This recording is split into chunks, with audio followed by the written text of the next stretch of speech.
Welcome back to the CryptoLabs YouTube channel. In today's video, we're going to talk about bridging to Base. Maybe you've wanted to use something on XtraFi, or maybe you've wanted to use something on Aerodrome. I mean, what am I sitting on here? 200%, 188%, 304%, sitting on $540 profit this week and $292 profit this week on that.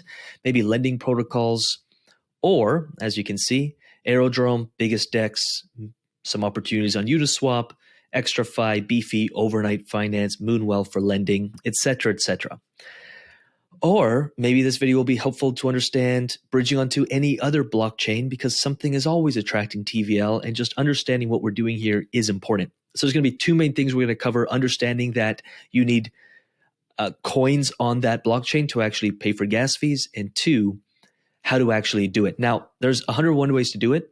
I use a protocol called Rubik. I've definitely sent hundreds of thousands of dollars through Rubik, never had an issue. And the one time I did have an issue, their support was freaking on it.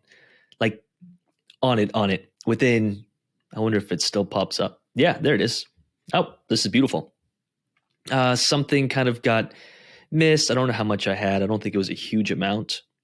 I was sending over, actually, this is great. Yeah, $4,200, and something happened, and it got stuck somewhere, and they were so quick to support me. They found it, they sent me a different link. Eventually, it went through. Beautiful, thank you, and I was happy as can be. I am not paid by Rubik. I'm not affiliated in any way. I don't have any vested. I don't get anything from this. They've just been great. I've never had a problem, and so this is my go-to, and I use them all the time. Now, this is how simple it is. Let's say I'm going to go to the BNB chain just for fun. There we go. All right. Let's say I'm on the BNB chain, and it looks like I have 10 USDC, and I want to send it to, it doesn't matter what we do. Let's say I want to send it over to Base for our example. And I want to send it over to Base in ETH, because I want the ETH over so I can pay for gas fees. So if you are funding a brand new wallet and you have nothing on there, you're going to want to send ETH, so then you can swap most of that ETH for USDC or for whatever asset you want, so you can actually use it. If I had nothing on Base and I just sent $10 of USDC from BNB to $10 of USDBC onto Base, it would definitely get through.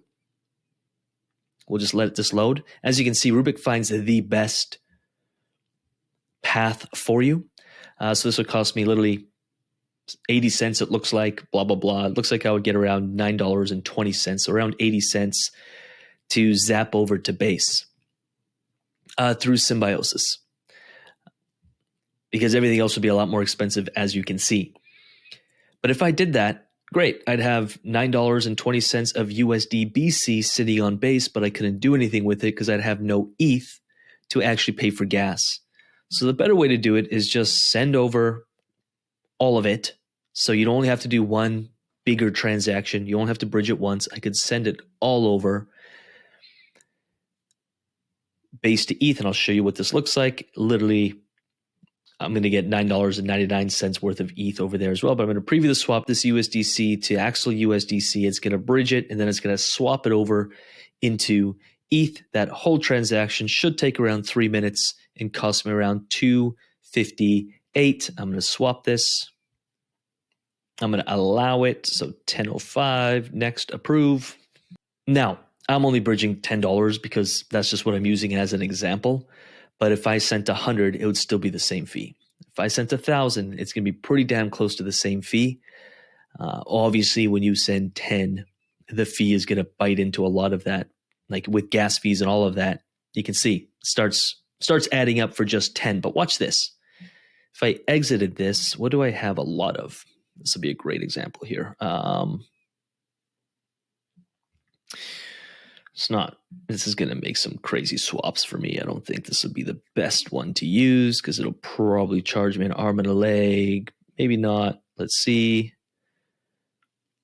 I wish I had more. So that's 178. That's worth 178. I'd get 176. No, be about the same. So again, cost me around $2, blah, blah, blah. But I'd send $178 worth over to ETH on Base. And you can see, this is, you can see it. I'm going to go swap it. I'll show you. So, I will pay some gas fees. Yep, approve. I will pay some gas fees. There it is. So again, it'll still be up there in gas fees right now, $5.35. But as you can see, I'm sending 178 for around the same price that I'm sending 10. Now you could scale that to whatever you want. You could send. I usually send like $4,000 or $5,000 at a time. I just don't have much in here, but maybe I have something on somewhere else. Let's go. Maybe I have something on Arbitrum. I keep everything off my MetaMask. Typically, everything sits in Tangem. But again, I could send from Arbitrum. I could send it over to Base. I could send all my $82 from Arbitrum USDC to Base ETH or to whatever I want.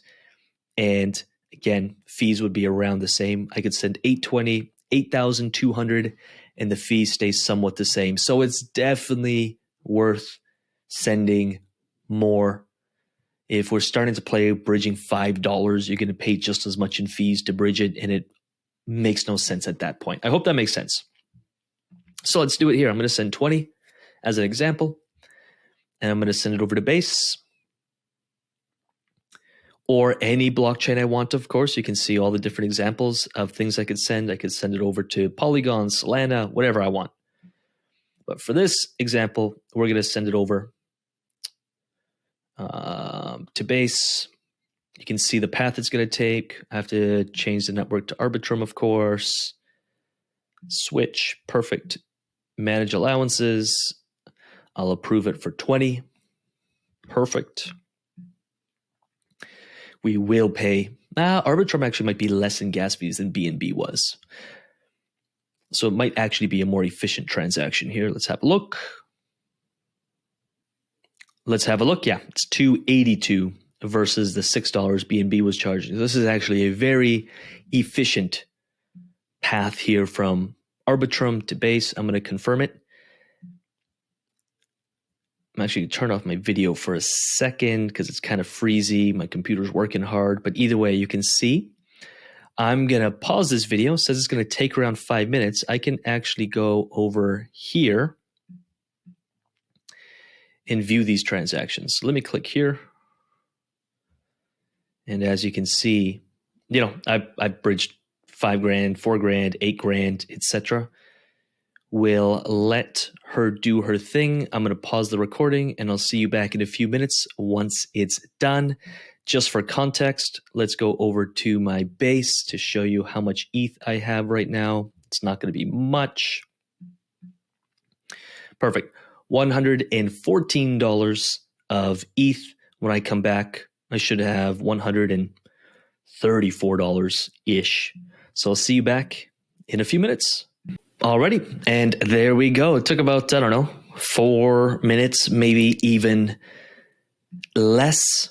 And now I would have ETH on Base, so I could go into, if I wanted to go into Aerodrome and swap out, some of that ETH I have on Base. Let me make sure I'm actually on Base, not Arbitrum. Yep, I could go in. I could say, hey, I want to swap out some of that ETH for whatever asset it is I'm looking to buy and interact with whatever protocol on Base I choose to interact with, earn yield on, etc. So I love Rubik. It's a great tool. Ultimately, it's up to you. There are others, and there are other ways to do it. And sometimes those other ways can save you a buck, but just the ease of use to me is well worth it. So I hope that video helps, and I hope it answers some of the questions that I've been getting asked regarding bridging. With that said, I'm going to leave my mug in the middle. Do let me know what landed. If you still have questions, leave them in the comments. Like this video, subscribe to this channel, and I'll leave four videos on the corner of my screen. Do check them out. Dive into this stuff. Study up. We got a free DeFi course as well. If you haven't yet grabbed the free course, please let me know in the comments. I'll zap it your way. And with that said, happy yield farming, and we'll chat soon. Peace.